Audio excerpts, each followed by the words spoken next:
बऱ्याच दिवसापासून मी या गोष्टीच्या शोधात होती आणि ती गोष्ट फायनली मला फ्लिपकार्टवर मिळाली. ते काय ते पुढे सांगतेच. त्याआधी आई इकडे आणीचा लाड करत होती, कारण नेक्स्ट डेला ती गावाला जाणार होती आणि आई आली म्हणजे आणीची खूप लाड पुरवतात.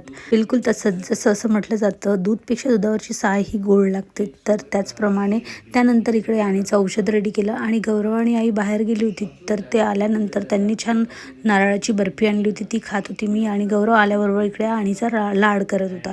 तर आई इकडे बसून बघत होती आणि आमचं तेच सुरू होतं. त्यानंतर यांनी काही सामान आणलेलं होतं जे मी सांगितलेलं होतं. त्याचबरोबर आज पहिल्यांदा आम्ही नॉनव्हेज बनवणार होतो घरी, कारण आम्ही घर घेतलं तेव्हापासून आम्ही इथे बिलकुल नॉनव्हेज बनवलं नाही.